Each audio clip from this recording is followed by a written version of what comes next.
Pria itu meludahkan cincin emas. Kemudian semburan emas yang tak terhitung jumlahnya keluar dari mulut.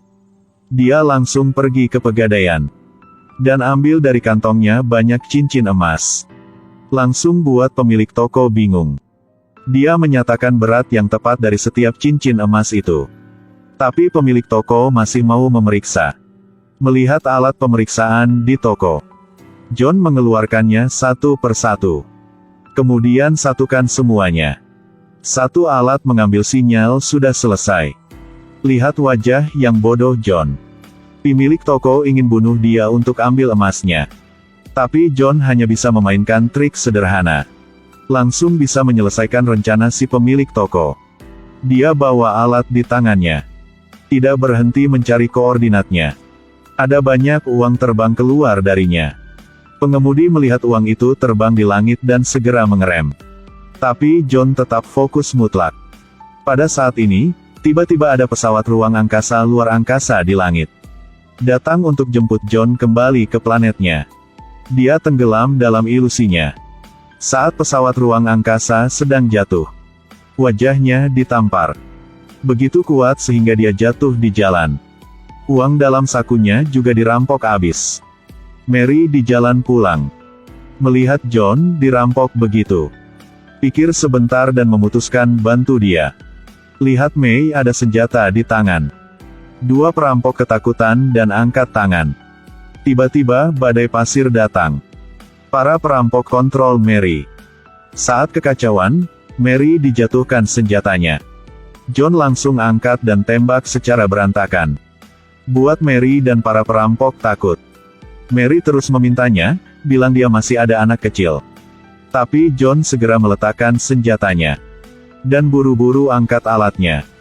Mary mengingat kepadanya bahwa jarinya patah. Tapi dia buatnya lebih parah. Tindakannya buat Mary sangat takut. John tanya dia mau uang tidak? Tapi Mary bilang hanya ingin terima kasih aja. John terus-menerus hitung waktu. Minta Mary untuk antar dia ke lokasi.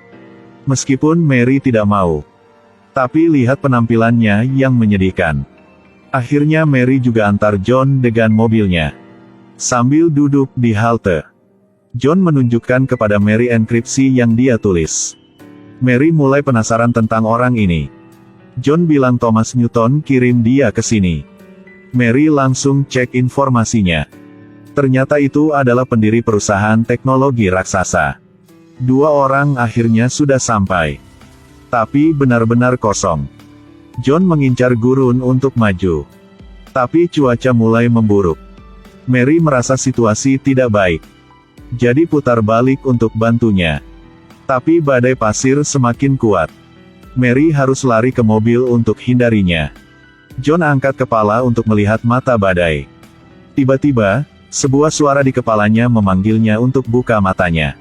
John sekarang berada di luar angkasa. Ada seorang tua aneh berkata, "Ini bukan planet John.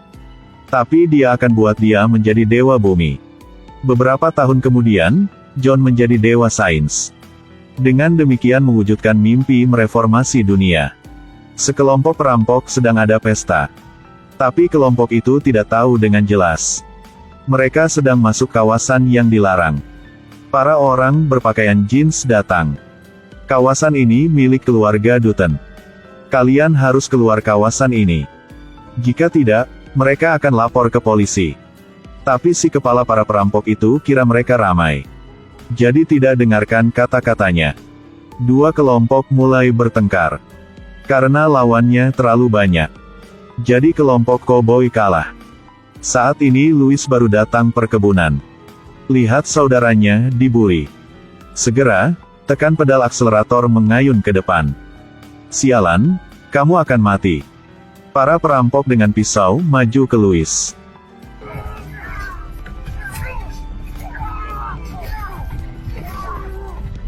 Satu orang keluarkan pistol. Langsung diambil Louis. Louis bertanya kepada gadis itu, siapa ketuanya? Gadis itu takut dan bilang paman yang jatuh di tanah. Louis langsung tarik orang itu. Aku kasih kalian satu kesempatan lagi. Jika tidak cepat pergi, kalian akan di sini selamanya. Aku akan kuburkan kalian. Sialan kalian. Meskipun ini kelompok orang kasar. Tapi dengan Louis mereka bukan masalah. Louis bertanya pada gadis yang terluka itu. Itu hanya terluka di luar. Tapi iut bukan masalah kecil. Seperti didugakan. Malam itu, mereka kembali lagi. Dan bawa alat membakar. Tidak tahu bahwa Dutton sedang tunggu mereka. Andi tahu orang di depannya adalah bos di sini. Katakan dia ke sini untuk membakar. Mereka akan membunuhnya jika mereka berani menentang. Dutton langsung berikan pelajaran. Tanah ini milikku. Pagar itu milikku. Tempat ini seperti rumahku. Jika seseorang ingin membakar rumah Anda, apa yang akan Anda lakukan? Aku akan bunuh dia. Benar. Cahaya lampu mulai muncul. Louis bawa bawahannya. Kedengan pistol Thompson datang dari kegelapan. Dutton segera ambil alat perkebunan yang tersedia. Pagi ini bawahanku sudah biarkan. Untuk kalian. Tapi kalian tidak pergi. Aku harus kuburkan kalian saja. Si kepala kelompok itu segera bilang. Mereka akan segera pergi. Sekarang sudah terlambat. Kalian harus dikubur di sini. Setiap orang satu lubang. Sampai pagi. Dutton baru izin mereka berhenti. Si kepala itu minta tidak bunuh dia. Dia harus menjaga ibu dan anaknya. Tapi Dutton berkata, anakmu tidak akan ada ayah sepertimu. Saat mereka kesal, Dutton tiba-tiba kasih jalan hidup untuknya. Ini adalah kesempatan terakhir. Jika masih melanggar, maka lubang-lubang ini akan jadi kuburannya. Kalian bersumpahlah. Aku bersumpah tidak akan kembali ke sini lagi. Aku berharap kalian akan pertahankan sumpahnya.